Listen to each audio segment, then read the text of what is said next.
Let the darkness settle around you. Let the world outside fade away. Let your breathing slow, steady, deep. Let everything else disappear. I'm going to tell you a story you think you know, a story about a princess and a queen and a magic mirror, a story about a poisoned apple and true love's kiss and happily ever after. You know this one, don't you? You've known it since you were small. The beautiful princess, with skin white as snow and lips red as blood. The jealous queen who can't stand to be second best. The magic mirror on the wall. The 7 adorable dwarfs who take her in. The poisoned apple that sends her into an enchanted sleep. The handsome prince whose kiss wakes her. True love conquering all. It's a beautiful story, a romantic story. The kind of story that teaches us that beauty is rewarded, that good always triumphs, that love can wake us from any darkness. It's the kind of story we tell children to make them believe the world is fair. But you're not a child anymore, are you? And the story, the real story, the old story, the one they told before we decided that children needed protection from the truth, that story is different. That story doesn't have a kiss that wakes the princess. It has a prince who falls in love with a corpse and wants to take it home, who begs to own a dead girl's body because he cannot live without staring at it. That story doesn't have an enchanted sleep. It has actual death. Years of lying in a glass coffin, preserved like a specimen, beautiful and dead and on display. That story doesn't end with the villain simply being defeated. It ends with a woman forced to dance in red-hot iron shoes until she falls down dead while everyone watches, while the bride and groom watch, while they celebrate. And before all that, before the poison and the coffin and the torture, there's cannibalism, a mother ordering her daughter's organs brought back so she can eat them, so she can consume the beauty she cannot possess. That story is about vanity as a disease, about beauty as a curse, about what happens when a woman's only value is her appearance, and that appearance becomes both prison and death sentence. So let me tell you that story instead, the real one, the one the brothers Grimm collected from German grandmothers, who understood that fairy tales were never meant to be comfortable, the one that survived for hundreds of years because it had something important to say about beauty and jealousy and the prison of perfection. Let me tell you about Schneewittchen. That was her real name, you know, not Snow White. That's English, softened, prettified. Her real name was Schneewittchen, Little Snow White in German, named not by her parents, but by her mother's dying wish. Named for blood on snow, for the colors of a corpse, for winter's cold beauty. Are you comfortable? Good. Then settle in, pull the blankets close, and listen. Because this story begins not with jealousy, but with a wish that will kill the woman who makes it. Welcome to the Midnight Archives. It was winter when the queen made her wish, deep winter, the kind that settles into your bones and doesn't leave until spring, the kind where the world goes silent under snow, where the cold is so intense it feels like a living thing, pressing against the windows, waiting to get in. The queen sat in her chamber by a window framed in ebony, black wood, dark and polished. She was sewing, doing needlework, the kind of delicate, pointless work that royal women were expected to do to fill their empty hours. Outside, snow was falling, thick and heavy and endless.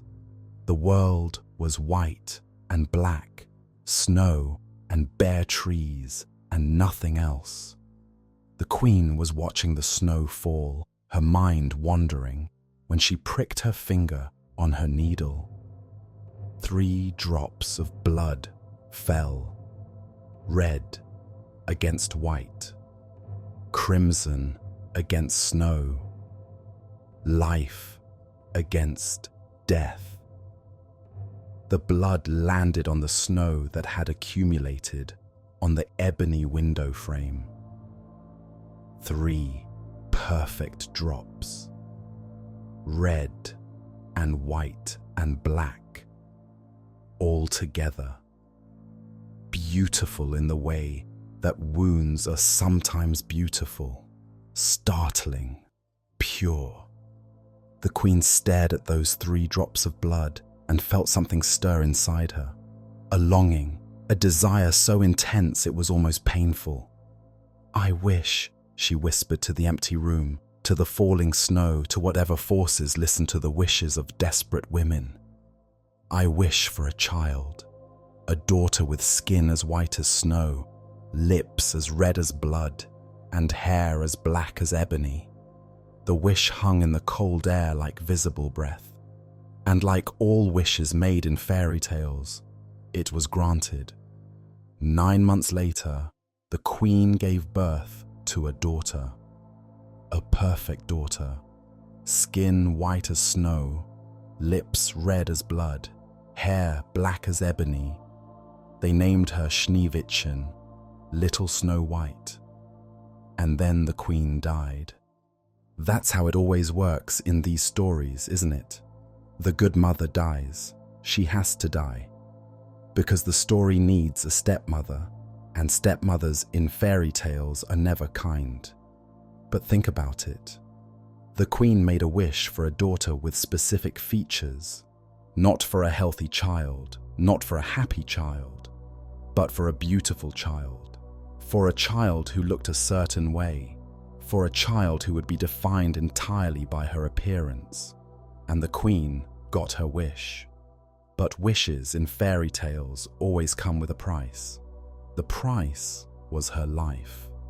Snow White's first act, the very fact of her existence, killed her mother. Keep that in mind. It'll matter later. The king mourned his wife. For a year he wore black and spoke little, and looked at his infant daughter with a mixture of love and something else. Something that might have been resentment, might have been fear. But a year is a long time to be alone. A kingdom needs a queen. A child needs a mother. A man needs a wife. That's what he told himself anyway. So 1 year and 1 day after his first wife's death, the king remarried. The new queen was beautiful, stunningly, impossibly beautiful. The kind of beautiful that makes people stop and stare, that makes them forget what they were saying, that makes them fall a little bit in love even though they know better. She had everything: beauty, grace, bearing, intelligence. She was perfect, but she was also proud, arrogant, consumed by her own beauty, the way an addict is consumed by their vice. And she owned a magic mirror, not a metaphor, an actual magic mirror. The kind that could answer questions, the kind that could speak truth even when truth was cruel. She kept it in her private chamber where no one else could hear what she asked it.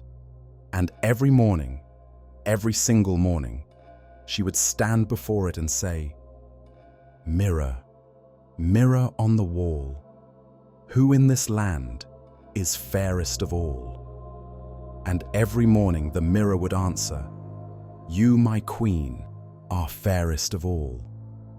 And the queen would smile, satisfied, secure in her beauty, safe in the knowledge that she was number one, that she had won the only competition that mattered. This went on for years, 7 years to be exact. And in those 7 years, Snow White grew. She was a beautiful child, Everyone said so.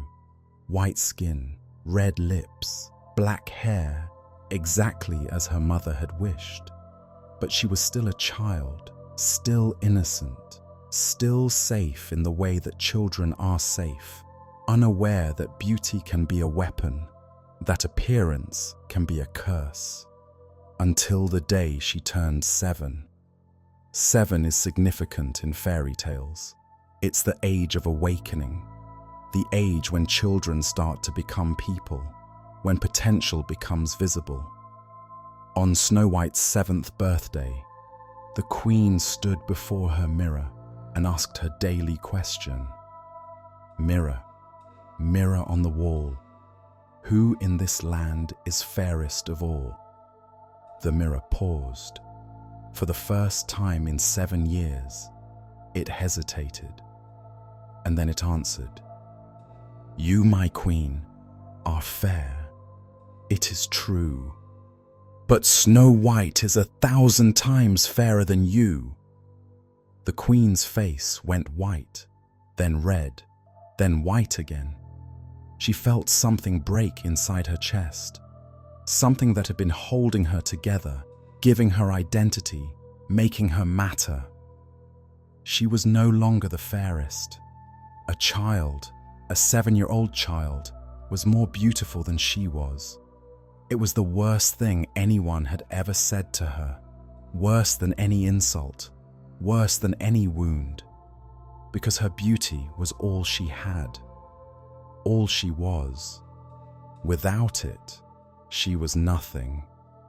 From that moment on, whenever the Queen looked at Snow White, her heart turned over with hatred. Actual, physical hatred, the kind you can feel in your body like poison. The original German says she turned yellow and green with envy. Not metaphorically, literally. Her skin changed color, jaundiced with jealousy, sickened by envy. She couldn't eat, couldn't sleep. Every time she saw Snow White playing in the garden, laughing with servants, simply existing, the hatred grew stronger. She was being consumed from the inside, digested by her own jealousy, destroyed by the one thing she'd valued above everything else. 6 months after the mirror's pronouncement, the Queen made a decision. She could not live while Snow White lived. It was that simple, that absolute. One of them had to die, and the Queen had no intention of being the one in the grave. She called for her huntsman. The huntsman's name was Thomas, though the story never tells you that. He's just the huntsman, a tool, a plot device, a man doing what he's told.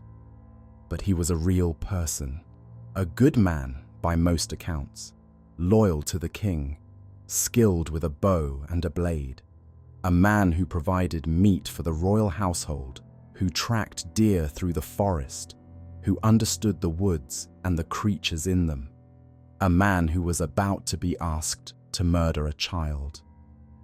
The Queen summoned him to her private chambers. This was unusual. The Queen rarely spoke to servants directly, but she couldn't trust anyone else with this, couldn't risk word getting out. "I have a task for you," she said. Her voice was calm, controlled, as if she were asking him to fetch her a book or arrange for a carriage. "Of course, Your Majesty," Thomas replied. "Take Snow White into the forest, deep into the forest, where no one goes, and kill her." Thomas stared at her. Surely he'd misheard. Surely she didn't just kill her, the Queen repeated. "Run her through with your hunting knife. Make it quick if you're merciful, slow if you're not. I don't care which. Just make certain she's dead." "Your Majesty, And bring me proof," the Queen continued, as if he hadn't spoken. "Bring me her lungs and her liver. I want to be certain she's dead.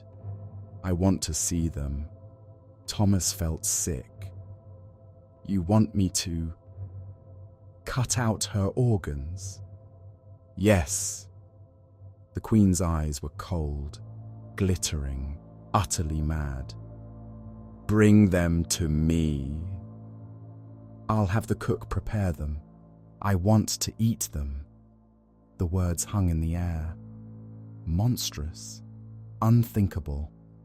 The Queen wanted to consume Snow White's organs, wanted to eat the beauty she couldn't possess, wanted cannibalism as confirmation of victory. Your Majesty, Thomas tried again. She's just a child. She's 7 years old. She's the king's daughter. She's mine to do with as I please, the Queen interrupted.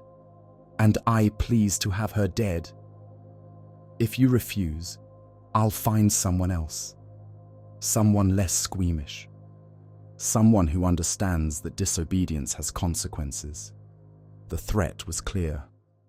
Refuse, and he'd be the one in the forest being hunted. Thomas bowed. As you command, Your Majesty. The next morning, he told Snow White they were going on an adventure. A walk in the forest to see the flowers, to explore the deep woods, to have a nice day away from the castle. Snow White was delighted. She trusted Thomas. Everyone trusted Thomas. He was kind, always had a smile for the princess, sometimes carved her little animals from wood. She held his hand as they walked into the forest. The trees grew thick around them, old oaks and beeches, their branches intertwining overhead, blocking out the sun. The deeper they went, the darker it became, the quieter. Snow White chattered happily, pointing at birds, picking wildflowers, completely unaware that she was walking to her execution. Thomas walked in silence, his hunting knife heavy at his belt. His hand kept moving to it, then away. To it, away. How does a man murder a child? How does he look into trusting eyes and drive a blade through a small chest? They walked for hours, deep into the forest, far from any path, far from any hope of rescue. Finally, Thomas stopped. They were in a clearing, dense woods on all sides. No one would hear her scream. "Snow White," he said. His voice was rough. She turned to look at him, smiling. "Yes, Thomas?" He pulled out his knife. Her smile faded. She looked at the blade, then at his face, then back at the blade. Understanding dawned slowly. She was 7, but she wasn't stupid. "Please," she whispered. "Please don't." "The Queen ordered it," Thomas said, as if that explained everything, as if orders made murder acceptable. "I'll run away," Snow White said, tears streaming down her white cheeks. "I'll go far away. Into the forest. I'll never come back. You can tell her you killed me. Please, please don't kill me." Thomas looked at her, 7 years old, terrified, begging for her life. He looked at the knife in his hand. He made his choice. "Run," he said. "Run and don't stop. Don't come back. The wild animals will probably kill you anyway, but at least I won't be the one to do it. Run." Snow White ran. Thomas watched her go, crashing through the undergrowth, running blind with terror, disappearing into the darkness between the trees. He stood there for a long time, looking at the knife in his hand, feeling like he'd just made the worst mistake of his life and the only right choice available to him. A wild boar crashed through the clearing, young, probably separated from its mother. Thomas killed it without thinking, his hunter's instincts taking over. He looked at the dead boar, looked at his knife. He cut out the boar's lungs and liver, small organs, about the right size, close enough in the dim light to pass for a child's. He wrapped them carefully, took them back to the castle, presented them to the queen. "It's done," he said. "She's dead." The queen took the organs with eager hands, held them up to the light, smiled. "Excellent," she breathed. "Excellent." She called for the cook, had them prepared with salt and seasoning, had them served to her for dinner that night, and she ate them, ate every bite, believing she was consuming Snow White's lungs and liver, believing she was eating her stepdaughter's beauty, her youth, her life. She chewed and swallowed and felt satisfied, victorious, whole again. That night, she stood before her mirror and asked, "Mirror, mirror on the wall, who in this land is fairest of all?" And the mirror answered, "You, my queen, are fairest of all." The queen smiled, went to bed content. She had won. Meanwhile, in the forest, Snow White ran. Snow White ran until her legs gave out, ran until her lungs burned and her vision blurred and she couldn't run anymore. She collapsed against a tree, gasping, sobbing, 7 years old and completely alone in a forest that wanted to kill her. The sun was setting. The shadows were growing longer, darker, reaching for her like hands. She heard sounds, rustling in the undergrowth, breathing that wasn't hers, eyes watching from the darkness. Wolves, bears, wild boars, all the things that lived in the deep woods, all the things that ate children who wandered off the path. A wolf stepped into view, massive, shaggy, its eyes reflecting the last light. It looked at her. Snow White looked back, too terrified to scream. The wolf tilted its head, seemed to consider, then turned and walked away. A bear came next, huge, dangerous, capable of tearing her apart with one swipe. It snuffed the air, looked at her, then lumbered off into the trees. Wild boars, foxes, lynx, each one approached, looked at her, and left her alone. Even the forest recognized her innocence. Even the predators couldn't bring themselves to harm her. Snow White didn't understand this. She just knew that somehow, impossibly, she was still alive. She forced herself to stand, to keep walking. She didn't know where she was going, just away. Away from the castle, away from the queen, away from the clearing where Thomas had pulled out his knife. She walked as darkness fell, stumbled through the trees. Brambles tore at her dress. Branches scratched her face. She was exhausted, starving, terrified. And then she saw light. A cottage, small, neat, with smoke rising from its chimney, warm light glowing from its windows, safety. Snow White stumbled toward it, knocked on the door with trembling hands, no answer. She knocked again. Still nothing. She tried the latch. The door swung open. The cottage was empty, but it was warm, and there was food on the table, and she was so hungry she felt like she might die. She knew she shouldn't go in. This was someone's home. You didn't just walk into someone's home uninvited. But she was 7 years old, alone, starving, and terrified. She went inside. Everything in the cottage was small, child-sized. There was a table with 7 small plates, 7 small cups, 7 small knives and forks, 7 small chairs, and against the far wall, 7 small beds in a row. 7 of everything. Snow White was too hungry to wonder about this. She went to the table. There was food laid out. Bread, cheese, some kind of stew. She took a little from each plate, not wanting to empty any single plate completely. Drank a little from each cup. Then she tried the beds.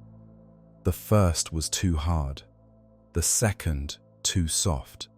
The third, too short. She worked her way through all 7 until she found one that was comfortable enough. She lay down, pulled the small blanket over herself, and fell instantly asleep. She didn't hear the owners of the cottage return. 7 dwarfs, coming home from a day of mining in the mountains. They worked deep in the earth, digging for precious stones and metals. Hard, dangerous work, but honest work. They knew immediately that something was wrong.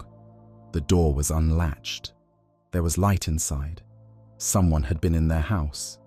"Who's been sitting in my chair?" said the first. "Who's been eating from my plate?" said the second.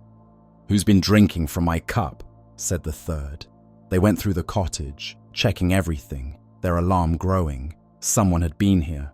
Someone had touched their things. The 7th dwarf looked at his bed. "Someone's in my bed," he said. They all crowded around, looked at the small figure curled under the blanket. A child, a little girl with skin white as snow, lips red as blood, hair black as ebony. She looked like a doll, like something made rather than born. She woke under their gaze, opened her eyes to see 7 small men surrounding her bed, staring at her. She screamed. "Don't be afraid," the first dwarf said quickly. "We won't hurt you." "But who are you? What are you doing here?" Snow White told them everything, about the queen, about Thomas, about running through the forest, about finding their cottage. The dwarfs listened. When she finished, they looked at each other. "Your stepmother will find out you're alive," one said. "She'll come looking for you," said another. "You can't stay here," said a third. But looking at this child, terrified, alone, with nowhere else to go, they couldn't turn her out. "You can stay," the first dwarf said finally, "but you have to work. Keep house for us. Cook, clean, make the beds, wash the clothes. We're gone all day at the mines. You'll be alone. Can you do that?" Snow White nodded eagerly. Yes, I can do all of that. Thank you so much. "And one more thing," the dwarf said, his face serious. "Let no one in. Your stepmother is clever. She'll find you eventually. When she does, she'll come disguised. She'll seem harmless, but you must not open the door for anyone. Do you understand?" "I understand," Snow White said. And so Snow White became a housemaid. 7 years old, working to earn her shelter, cooking and cleaning for 7 grown men, but it was better than being dead. The dwarfs left for the mines each morning. Snow White cleaned the cottage, prepared their meals, washed their clothes, and every evening they came home to a clean house and a hot dinner. Days passed, weeks, months. Snow White was safe, for now. Time passed in the cottage. How much time, the story doesn't say. Months, certainly. Maybe a year. Long enough for Snow White to settle in, to feel safe, to almost forget about the queen and the knife and the fear. Long enough for the queen to feel secure in her victory. Every morning, she stood before her mirror and asked her question. Every morning, the mirror told her she was the fairest. She ate well, slept soundly. The yellow and green tinge faded from her skin. The jealousy that had been consuming her receded. She had won. Snow White was dead. She was the fairest again. Until the morning, the mirror told her the truth. "Mirror, Mirror on the wall, who in this land is fairest of all? The mirror answered, you are fair, my queen, it's true. But over the hills where the 7 dwarfs dwell, Snow White is still alive and well, and she is 1,000 times fairer than you. The queen froze. The words didn't make sense. Snow White was dead. She'd eaten her lungs and liver. Understanding hit like a physical blow. The huntsman had lied. He'd brought her animal organs. He'd let Snow White live. The queen's carefully reconstructed world shattered. All the peace, all the contentment, all the security, gone in an instant.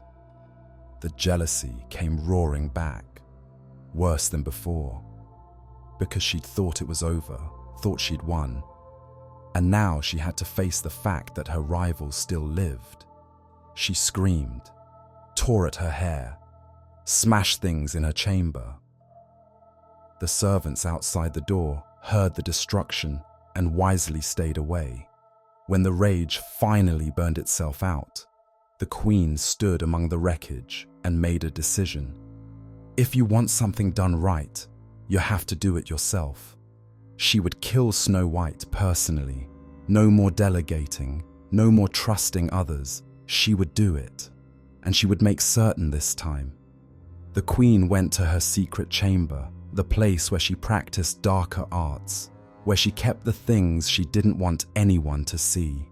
She spent days there, planning, preparing. When she emerged, she was disguised, not with magic, with craft, makeup, prosthetics, padding, a change in posture and voice. She looked like a completely different person, an old peasant woman, bent and wrinkled, harmless. She took one more thing with her, a set of bodice laces, beautiful silk laces, the kind young women used to cinch their dresses tight, the kind that could also cinch tight enough to stop breathing if tied with the right knot. The queen, disguised as the old woman, walked over 7 mountains to reach the dwarf's cottage. It took days. She didn't care. She would walk to the ends of the earth if that's what it took. She arrived at midday, when she knew the dwarfs would be at the mines, when Snow White would be alone. She knocked on the door. Inside, Snow White was cleaning. She heard the knock and froze. The dwarfs had warned her. Let no one in. No one. But she went to the window and looked out. An old woman, bent, harmless looking, a peddler with a basket of wares. "Pretty things for sale," the old woman called. "Laces and ribbons. Beautiful things for beautiful girls." Snow White hesitated. The dwarfs had said to let no one in. But this was just an old peddler woman.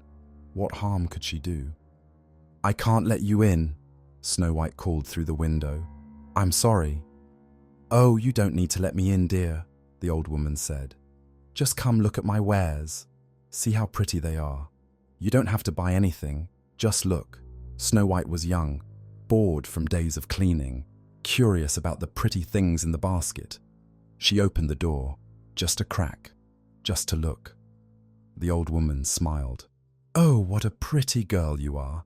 And that dress, it's lovely, but you're not lacing it right at all. Here, let me help you. I know all about fashion. I used to work for noble ladies. Let me show you how it's done properly." Before Snow White could protest, the old woman had slipped inside, had her hands on the laces, was pulling them tight. "There we go," she said, pulling. "Nice and snug. That's how ladies wear them. Tighter." Snow White felt her breath getting shorter. "That's too... tighter." The queen pulled with all her strength. The laces dug into Snow White's flesh. The girl couldn't breathe, couldn't speak, couldn't scream. Her face turned red, then purple, then blue. She collapsed on the floor, not breathing. The queen stood over her, breathing hard. She nudged Snow White with her foot. No response. No breath. Dead, she whispered. Finally dead. She left the cottage, left the door open, left Snow White lying on the floor in her too tight bodice. She walked back over the 7 mountains, went straight to her mirror. Mirror, mirror on the wall, who in this land is fairest of all? But the mirror was silent, because Snow White wasn't dead, just unconscious. Her body shut down from lack of oxygen, but her heart still beating, barely. The dwarves came home at sunset, saw the open door, ran inside, found Snow White blue and lifeless on the floor. "The bodice!" one shouted. "Cut the bodice!" They cut the laces. The pressure released. Snow White gasped, a horrible rattling breath, and began to breathe again. Color returned to her face. Her eyes opened. She was alive. The dwarfs were furious and terrified. "We told you," they said. "We told you to let no one in. Your stepmother found you. She tried to kill you, and she'll try again." "I'm sorry," Snow White sobbed. "I'm so sorry." She seemed harmless, just an old woman. "I thought—" "Don't think," the first dwarf said harshly. "Don't open the door. For anyone. Ever. Promise us." "I promise," Snow White said. "I promise, never again. But promises in fairy tales are made to be broken." The queen stood before her mirror the next morning, confident of victory. "Mirror, mirror on the wall, who in this land is fairest of all?" The mirror answered, "You are fair, my queen. It's true. But over the hills where the 7 dwarves dwell, Snow White is still alive and well, and she is 1,000 times fairer than you." The queen's scream could be heard throughout the castle. She raged for hours, destroyed more furniture, cursed the Huntsman, cursed the dwarves, cursed Snow White's impossible resilience. But when the rage burned out, she was left with cold calculation. The bodice hadn't worked. Fine, she would try something else. She returned to her secret chamber, spent days preparing, emerged with a different disguise, a different old woman, completely unlike the first. And this time she carried a comb, beautiful, ornate, perfect for a young girl's hair, and soaked in poison. She walked over the 7 mountains again, arrived at the cottage at midday, knocked on the door. Inside, Snow White heard the knock and felt her heart sink. She'd promised the dwarfs, promised she wouldn't open the door. She went to the window, looked out. A different old woman this time. Not the peddler from before. Someone else entirely. "Pretty things for sale," the woman called. "Combs and brushes. Every girl needs a pretty comb." "I can't let you in," Snow White called back. "I'm not allowed."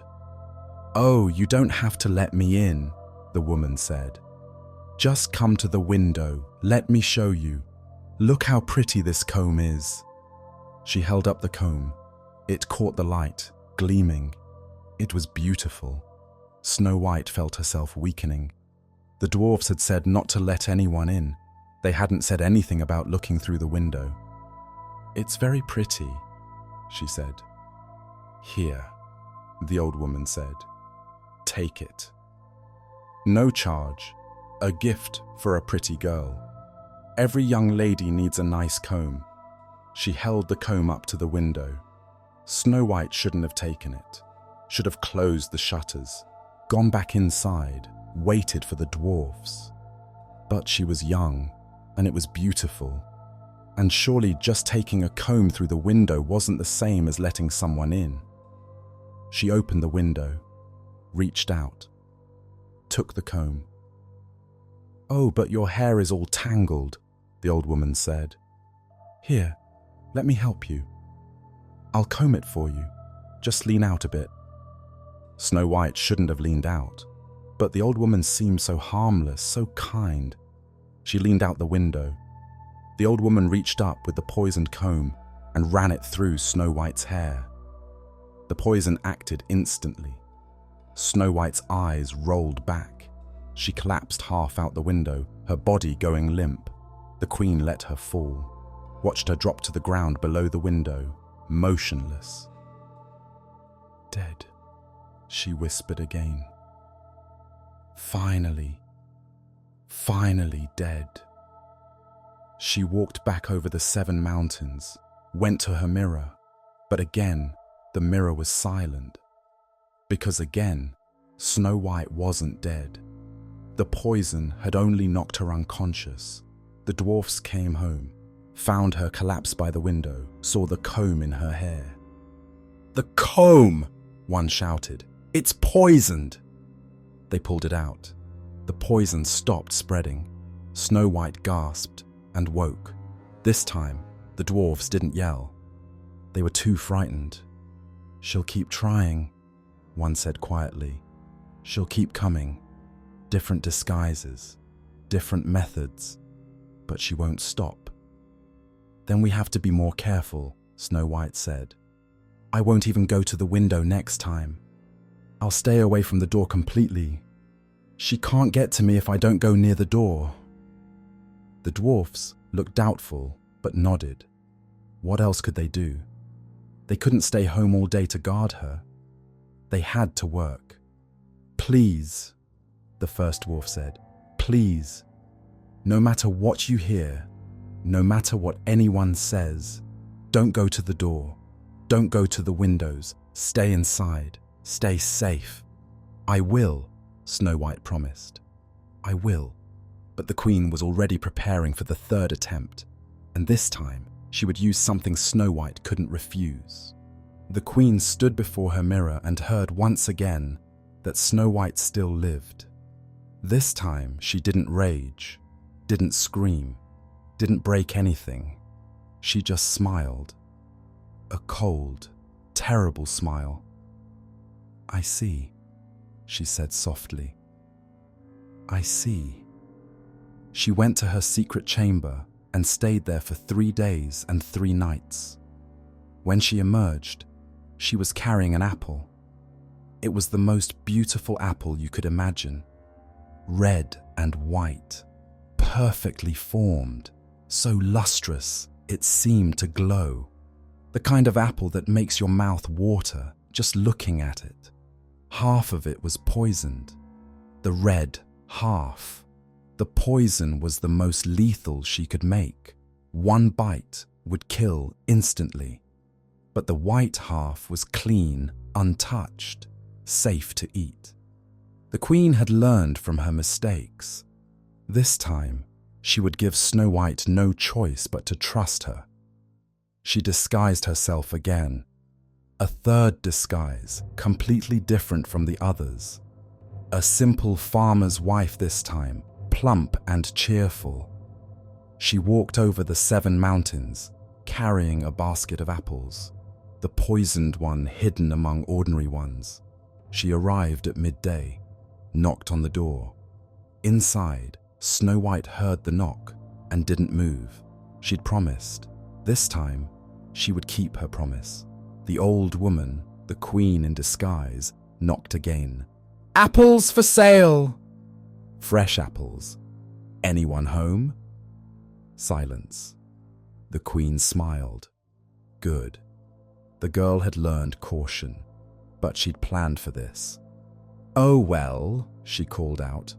"No one's home. I'll just rest here a bit before I walk on." She sat down by the door, clearly visible through the window. She took out an apple, one of the safe ones, and began eating it, making appreciative sounds. acting like it was the most delicious thing she'd ever tasted. Inside, Snow White watched from the window. An old woman eating an apple. That's all. Nothing dangerous. The woman finished the apple, sighed contentedly, looked up and saw Snow White at the window. "Oh, hello there, dear. I didn't see you. Would you like an apple? They're very good, fresh from my orchard." "No, thank you," Snow White called. "I can't take anything from strangers." "That's very wise," the old woman said approvingly. "Very wise indeed. Your parents taught you well. But look, I'm not asking you to trust me. Watch." She took out another apple, the poisoned one, the beautiful red and white apple. "This is the finest apple I have," she said. "I'll tell you what, I'll cut it in half. We'll each eat half. That way, you'll know it's safe. We'll share it like friends." She took out a knife, cut the apple perfectly in half, gave herself the white half, the safe half, offered the red half, the poisoned half, through the window to Snow White. "See?" she said, taking a bite of her half. "Perfectly safe. Just a nice apple. Nothing to worry about." Snow White looked at the apple. The old woman was eating her half with no ill effects. It clearly wasn't poisoned, and it looked so delicious, and she was so tired of being afraid, of being suspicious, of living in fear. Surely this was safe. The woman had eaten half herself. Snow White reached through the window, took the red half of the apple. "Thank you," she said. "Enjoy, dear," the old woman said, smiling. Snow White bit into the apple. The poisoned piece lodged in her throat. Her eyes went wide. She tried to cough, to breathe, to scream. She fell. Not unconscious this time, not sleeping. Dead. Actually, truly dead. The queen watched her fall, watched and waited. No breathing, no movement, nothing. "Dead," she said. And this time, she was right. She left the basket of apples, walked back over the 7 mountains, went straight to her mirror. "Mirror, mirror on the wall, who in this land is fairest of all?" And the mirror answered, "You, my queen, are fairest of all." Finally, after all this time, finally. The queen went to bed that night and slept better than she had in years. The dwarves came home and found Snow White dead on the floor. They tried everything, cut her laces. There were no laces. Looked for poisoned combs, no comb. Checked for anything that might be killing her. Found nothing. They couldn't revive her, couldn't wake her, couldn't save her. She was dead. They wept. All 7 of them, these small, gruff men who had taken in a child and tried to keep her safe. They had failed. 3 days passed. Then a week. Then more. And Snow White didn't decay. Her skin stayed white as snow. Her lips stayed red as blood. Her hair stayed black as ebony. She looked like she was sleeping, like she might wake up at any moment. But she didn't wake up, because she was dead. The dwarfs couldn't bear to bury her in the cold ground, couldn't stand the thought of putting her beautiful face in the dark earth where they'd never see her again. So they did something else. Something that would seem romantic in a Disney movie, but is actually deeply disturbing when you think about it. They made her a coffin of glass. The coffin was beautiful, transparent glass on all sides, so you could see her perfectly. They lined it with silk, wrote her name on it in gold letters, Snow White, daughter of a king. They carried it to the top of a mountain and placed it there, and then they took turns watching it. One of them was always there, sitting beside the glass coffin, looking at Snow White, making sure no one disturbed her, making sure animals didn't, well, making sure she was safe as a dead girl in a glass coffin can be. Animals came, birds, owls and ravens and doves. They perched nearby and seemed to mourn, as if nature itself was grieving for her. Days passed, weeks, months. Snow White lay in her glass coffin on the mountaintop, dead but preserved, beautiful and still. And she didn't decay. The poison had somehow preserved her, fixed her in that moment, frozen her beauty eternally. How long did she lie there? The story says a long, long time. Some versions say years. Think about that. Years lying dead in a glass coffin on a mountain, on display, looked at constantly, but never touched. Years passing while she remained unchanged, while the dwarfs grew older, while seasons changed around her, but she stayed the same, perfect, static, dead. A monument to beauty, a warning about vanity, a corpse in a display case. And then, one day, a prince came to the mountain. His name is never given. He's just a prince. Young, wealthy, traveling through the area for reasons the story doesn't bother to explain. He saw the glass coffin from a distance, saw something gleaming on the mountaintop. Curious, he climbed up to investigate and saw Snow White, dead Snow White, corpse Snow White, preserved in a glass coffin Snow White. He fell in love. Let that sink in. He looked at a corpse in a glass coffin and fell in love. Not with who she was. She was dead. She couldn't speak, couldn't move, couldn't express personality or thought or anything that makes someone a person. He fell in love with how she looked, with her appearance, with her beauty, with a beautiful dead girl. He stared at her for a long time. The dwarfs watched him, unsure what to do. Visitors sometimes came to see the glass coffin.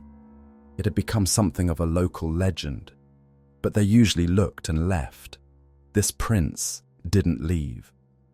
"I must have her," he said finally. The dwarfs stared at him. "I beg your pardon?" "The coffin. I must have it. I'll give you anything you want. Gold, jewels, land. Name your price. I must have her." "No," the first dwarf said flatly. "We wouldn't sell her for all the gold in the world." "Please," the prince said.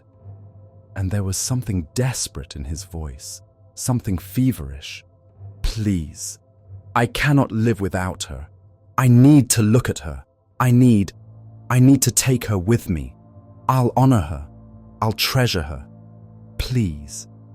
Think about what he's asking for. He wants to take a corpse home. He wants to own a dead girl's body.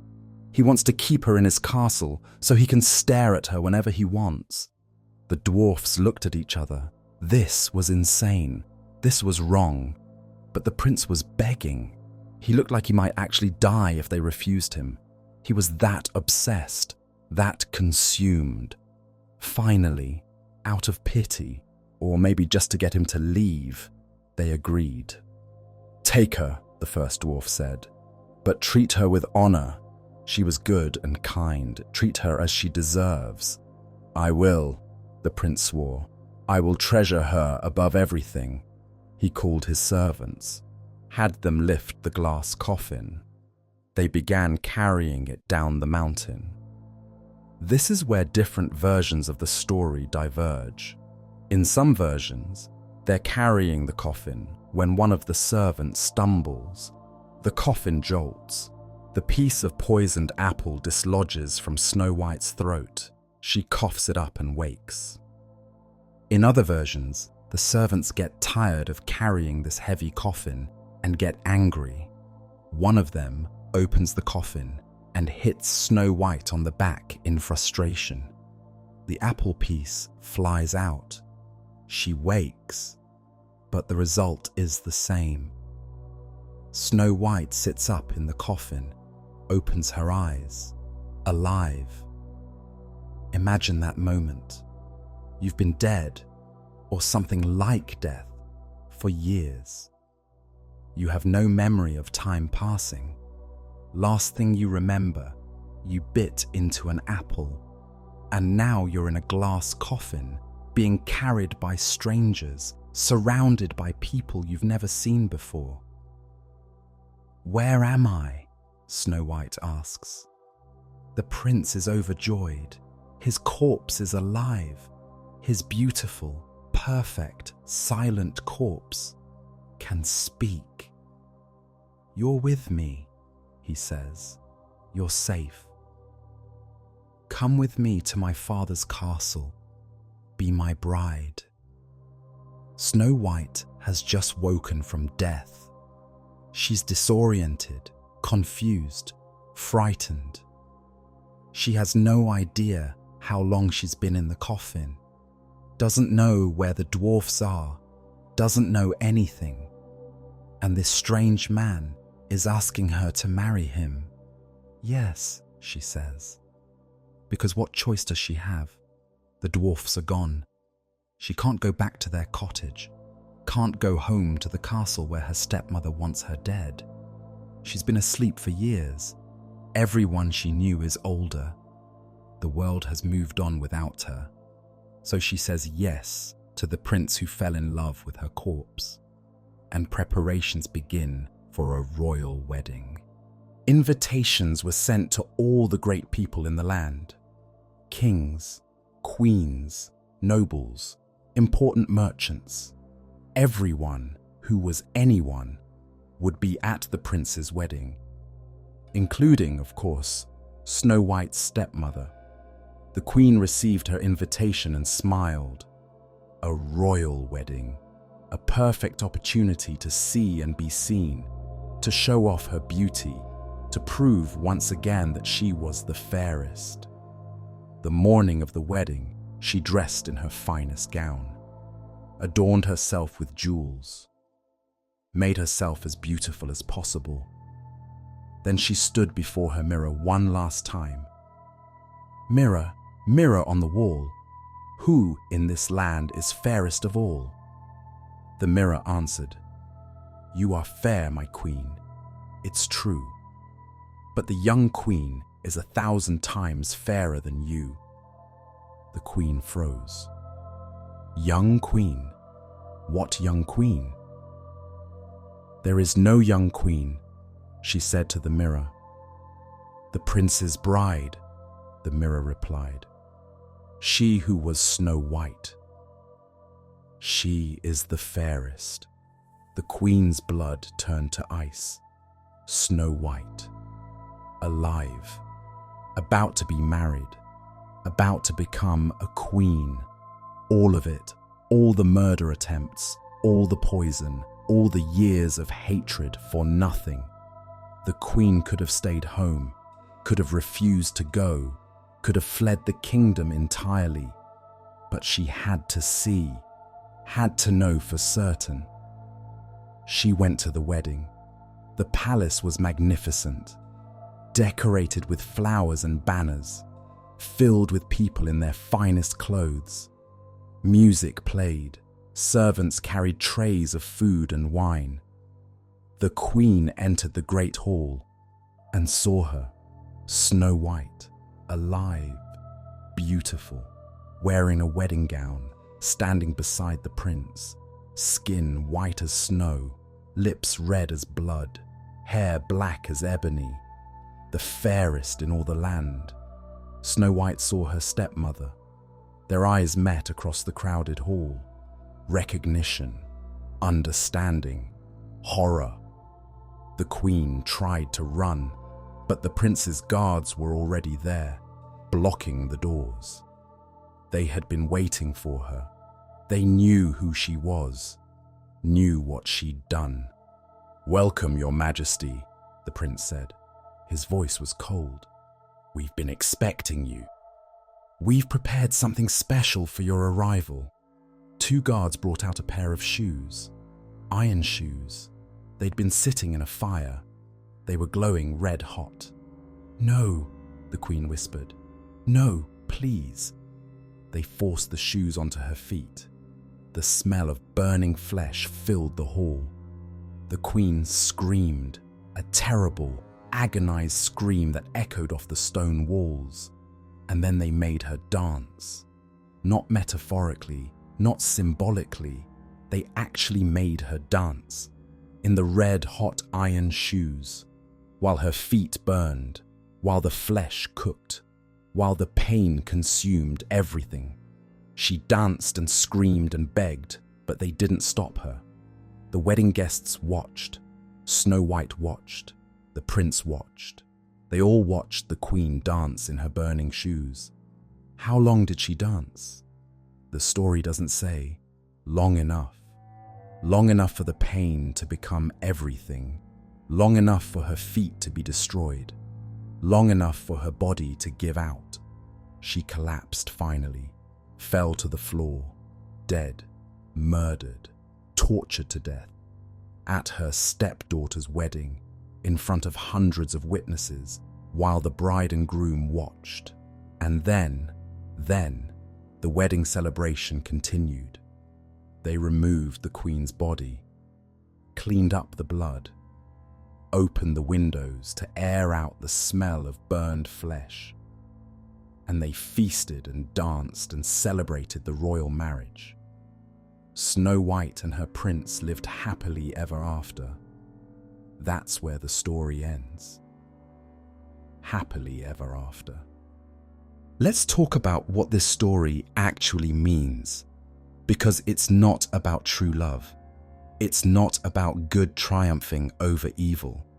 It's not even really about jealousy, though that's part of it. It's about what we do to women, about beauty as a prison, about how we make appearance everything and then punish women for that very appearance. Let's start with the queen. We're supposed to hate her. She's the villain. She tries to murder her stepdaughter multiple times. She eats what she thinks are a child's organs. She's consumed by vanity and jealousy. But look closer. The queen's beauty is her identity. It's her power. It's the only thing that gives her value in this world. When the mirror tells her she's fairest, she's secure. When it tells her Snow White is fairer, she loses everything. Because in this world, there can only be one fairest. Beauty is a competition with a single winner, and coming in second means you're worthless. The queen is sick, literally yellow and green with envy. She can't eat, can't sleep. The jealousy is consuming her from the inside like a disease. Is she evil? Yes. Are her actions monstrous? Absolutely. But she's also a product of a world that told her beauty was everything, that gave her power only through her appearance, and then threatened to take it all away when someone younger and prettier came along. She's aging. That's what's really happening here. Snow White is growing up, becoming beautiful, and the queen is getting older. And in this world, old women have no value. So she fights back the only way she knows how, by destroying her rival. Now let's talk about Snow White. She's held up as the ideal, the perfect princess, beautiful, obedient, passive, innocent. But look at what actually happens to her. She's 7 years old when her stepmother tries to have her killed. 7. A child.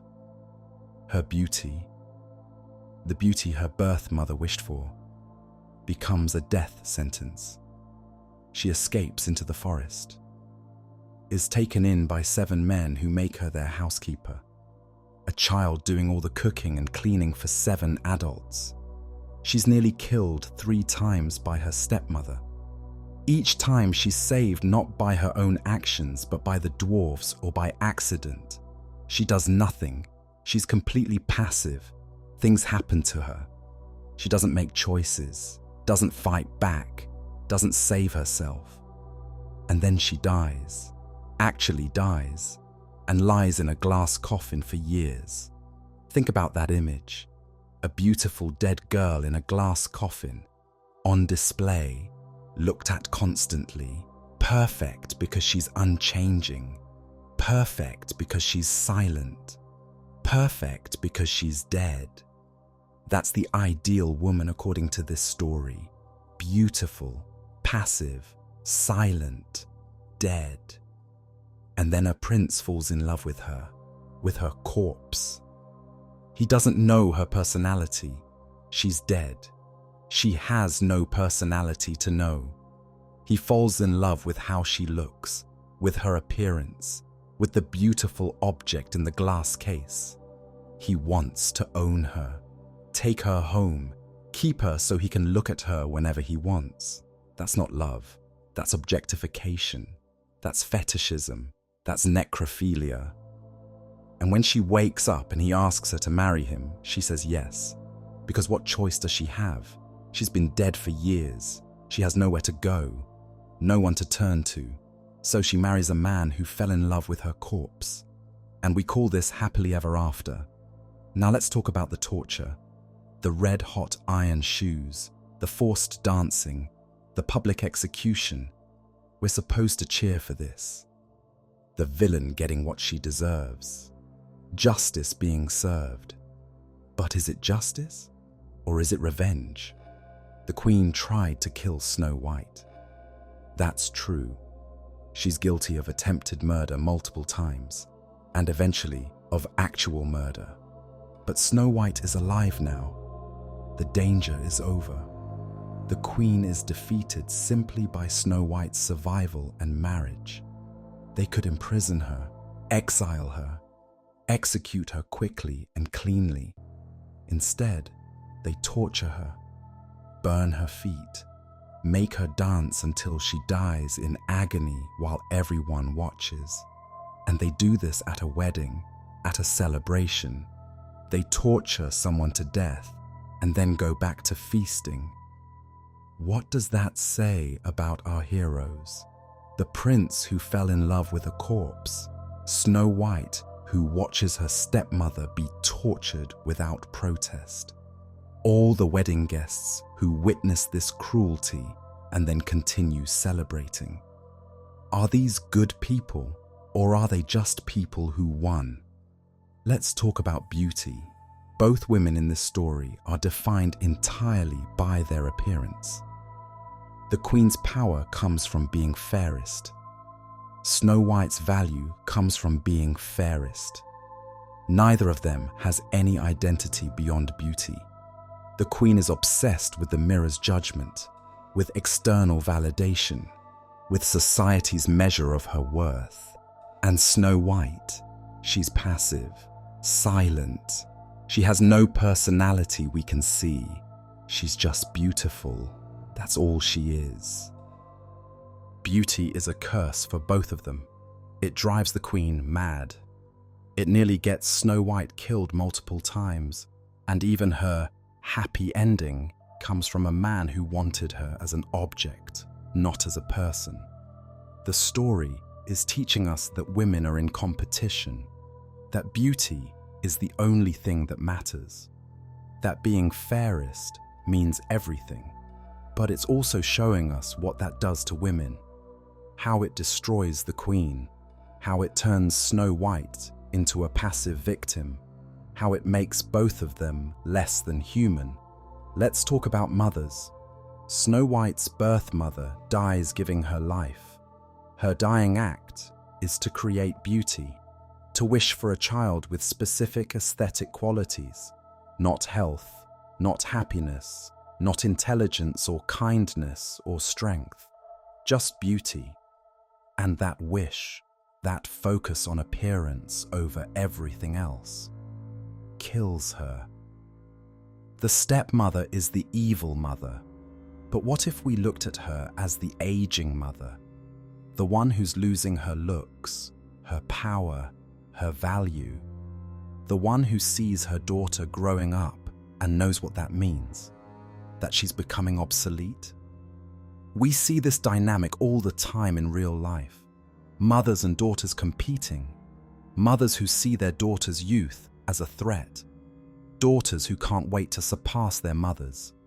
It's cruel, it's unnecessary, but it's what happens when we teach women that beauty is everything and there can only be one winner. The story shows us this toxicity, but it doesn't know what to do about it, so it just tortures the older woman to death and gives the younger one a prince. Problem solved, right? Let's talk about the glass coffin. This is the central image of the story, the thing that makes it uniquely disturbing. Snow White lying dead in a transparent coffin, preserved, on display, looked at constantly but never touched, perfect and static and unchanging. It's an image of impossible beauty, of beauty frozen at its peak, of beauty that never ages, never changes, never fades. But it's also death. The only way to achieve that perfect, unchanging beauty is to die, to become an object, to give up agency, personality, growth, life itself. The glass coffin is what we ask of women. Be beautiful, stay beautiful, don't age, don't change, don't be fully human, just be perfect, and still, and on display, and we'll love you for it, like the prince loves his corpse bride. The story is hundreds of years old, but we're still putting women in glass coffins. Social media, beauty standards, anti-aging industries, plastic surgery. We're still telling women that beauty is everything, that aging is failure, that the goal is to look perfect and unchanging forever. We're still making women compete for the title of fairest, still telling them their value comes from their appearance, still teaching them that being beautiful but passive is better than being human. The Queen and Snow White are both prisoners of beauty. The Queen is destroyed by losing it. Snow White is valued only for having it. Neither of them escapes. Neither of them wins. Not really. The Queen dies horribly. And Snow White? She gets a prince who loved her when she was dead and had no personality to contradict his fantasy. She gets to be a queen, gets to be rich and powerful and safe. But she also gets to be owned by a man who saw her as an object, who fell in love with how she looked, not who she was. That's not happily ever after. That's a prettier prison. This story isn't a romance. It's a horror story about what beauty does to women. Both of them. The beautiful and the formerly beautiful. The young and the aging. The winner and the loser. Both destroyed by the same system. Both victims of a world that values appearance over everything else. The Queen in her red-hot shoes, Snow White in her glass coffin, both of them dancing to someone else's tune, both of them paying the price for beauty. And we call one justice and the other romance, but they're both just different kinds of death. And so the story ends, not with true love's kiss, not with good triumphing over evil, not with everything resolved neatly, but with torture at a wedding, with a corpse bride and a prince whose idea of love is ownership, with beauty winning only by dying first. This is the story of Snow White, the real one, the one told before we decided that children needed pretty lies instead of ugly truths. The girl whose beauty was a curse from birth, who was hunted for her appearance, who died and lay in a glass coffin for years, perfect and preserved and on display. The queen who was driven mad by jealousy, who ate what she thought were her daughter's organs, who died dancing in burning shoes while everyone watched. The prince who fell in love with a corpse and called it romance. The dwarfs who kept a dead girl in a glass coffin on a mountain and thought that was honoring her. The mirror that judged women's worth by their appearance and started a war with its honesty. It's a story about beauty as currency, about women forced to compete for a crown that will eventually kill them, about how we teach women that appearance is everything and then punish them for believing us. It's a story about aging, about the terror of becoming less beautiful, about what happens when your value is tied to something that inevitably fades. It's a story about passive victimhood, about a girl who does nothing, says nothing, is nothing but beautiful, who is valued only as an object, who gets her happy ending by being claimed by a man who wanted to own her corpse. The sanitized version gives Snow White agency. Disney's kiss implies she's choosing to wake up. Modern retellings make her fight back, save herself, become a hero. But the original doesn't do that. The original is honest about what happens to beautiful passive girls in a world that values beauty above all else. They die. They get put in glass coffins. They get stared at. They get claimed. And we call it happily ever after. The brothers Grimm collected this story from old women in Germany. Women who understood what beauty demanded of women, who had watched girls grow into women and seen what happened to them. They told this story as a warning, not to be careful of jealous stepmothers, not to avoid poisoned apples, but to understand what beauty will cost you, what it will demand, what it will take. The queen pays with her sanity and her life. Snow White pays with her agency and her humanity. Both of them pay, because beauty always demands payment. We sanitized it because we thought children couldn't handle the truth, because we wanted to believe that beauty was a gift, not a curse, that it led to happiness, not horror. But maybe we were wrong. Maybe children need to know that beauty is a trap, that being valued only for appearance will destroy you one way or another, that the glass coffin is always waiting. Maybe they need to know that fairest of all is a competition no one can win, that the mirror will eventually turn against everyone. That time is undefeated and beauty fades, and then what are you worth? Maybe they need stories that tell the truth, that the system is broken, that the game is rigged, that beauty is a cage, whether you're the fairest, or the second fairest, or the 10th. That the Queen and Snow White are both victims, both prisoners, both destroyed by the same poison, just in different ways.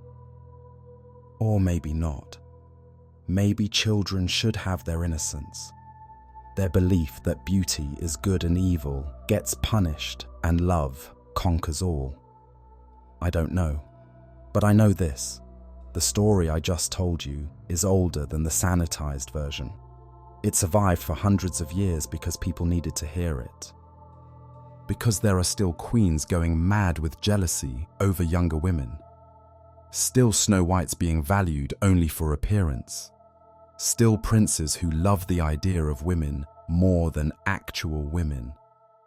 Still glass coffins being prepared for beautiful girls. Still red-hot shoes being forged for aging women. Still mirrors on walls, judging, comparing, declaring winners and losers in a game where everyone loses. The story hasn't ended. It's still being told. Every time a woman looks in a mirror and feels inadequate. Every time beauty is sold as the only thing that matters. Every time we celebrate youth and mock aging. Every time we put women in competition over appearance. Every time we build a glass coffin and call it a pedestal. So sleep now. Dream of glass coffins and poisoned apples. Dream of queens who eat their rivals and princes who love corpses. Dream of beauty that kills and mirrors that judge and red-hot shoes that burn. Dream of Snow White in her coffin, perfect and still and dead. And when you wake, if you wake, remember, the glass coffin is still there, waiting, always waiting for the next beautiful girl who believes that being fairest of all is winning rather than losing. The mirror is still on the wall, still judging, still turning women against each other, still making beauty everything. And somewhere, a queen is dancing in red-hot shoes while a bride watches. Somewhere, a girl is lying in a glass coffin, waiting for a prince who will love her corpse. Somewhere, someone is asking, mirror, mirror on the wall, who is fairest of all? And the answer is still destroying whoever hears it. The story isn't over. It's just changed costumes. Sleep well, and may your dreams be kinder than this story, but no less true.